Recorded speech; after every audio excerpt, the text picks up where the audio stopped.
Wel, mae gennym ni Marc Jon Williams di ymuno efo ni o y Tabernacl, eglwys y Tabernacl yn yr Aes, ysgrifennydd fel dwi'n deall, ac mae o, chwarae teg, wedi cymryd yr her o ateb y 3 cwestiwn. Yn gyntaf, oes gennych chi hoff adnod?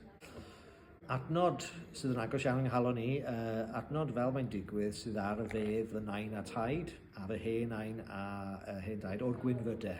Mae'r gwynfydau yn rhan ganolog o'r Efengil, wrth gwrs, yr Efengil yn Mathew.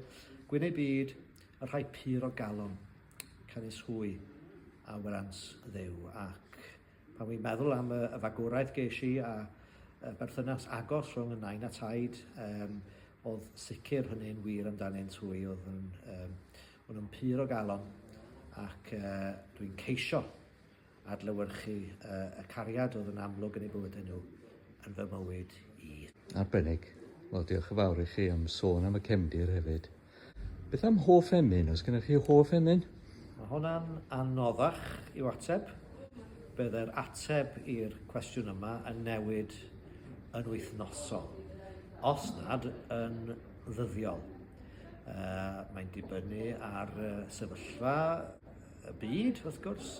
Nes i gyfeirio at Emyn Miall Edwards bore yma, ac mi'n credu bod hwnna'n arbennig o Emyn ar gyfer y cyfnod yma yn ni'n byw ynddi ar hyn o bryd. Ond falle Emyn sydd wastad wedi aros gyda mi yw un o emynau elfed. Dwi'n hoff iawn o emynau elfed. Dwi'n credu bod nhw'n cyflwyno'r Efengil mewn ffordd syml a chofiadwy iawn. A falle mai dyma'r Emyn dwi'n ei chofio ar ei chof ore o bob Emyn sydd yn nghaneuon ffydd. Hyfryd, eiriau'r Iesu, 381 yw'r geiriau. Hyfryd, eiriau'r Iesu, bywyd ynddynt sydd. Digon beth i'n harwain i dragwyddol ddydd. Maent o hyd y newydd, maent yn llawn o'r nef, sicrach na'r mynyddoedd yw ei eiriau e. Felly, os ti'n gweud, wythnos hon beth bynnag, dyna yw Emyn dwi'n hoff iawn ohoni. Wel, diolch i chi am eich gynestrwydd.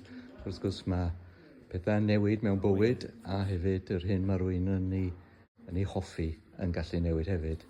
Yn olaf y cwestiwn, efallai anoddach, oes gennych chi hoff gapel neu eglwys a ydych chi'n hoff ohoni? Bydd rhaid mi ddweud, dwi ddim yn cael cyfeirio at yn fam eglwys, dwi'n sylweddoli hynny. No.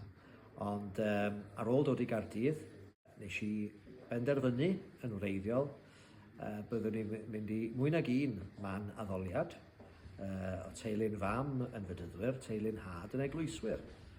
Ac felly y penderfyniad gwreiddiol wedi ddod i Gaerdydd oedd dilyn beth o'n i'n neud adra. Oedden ni'n mynd i'r eglwys yn y bore a'r capel yn y prynhawn.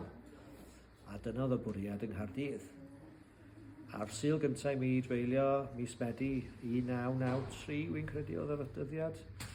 Nes i fynd i'r bydyddwyr Tabernacl Caerdydd yn y bore, a ges i gymaint o groeso, profis i gymaint o gariad yn yr oedfa gyntaf na, yn ôl Sul hwnnw, fel oedd yn fwriad i mi, ond nes i nôl i'r Tabernacl. A mae rai dweud, felly, eglwys y Tabernacl yn yr Aes yw'r eglwys byddwn ni'n gweud, wedi profi agos atrwydd at Dduw a profi cymdeithas hyfryd y saints. Felly, dyna yw fy ateb.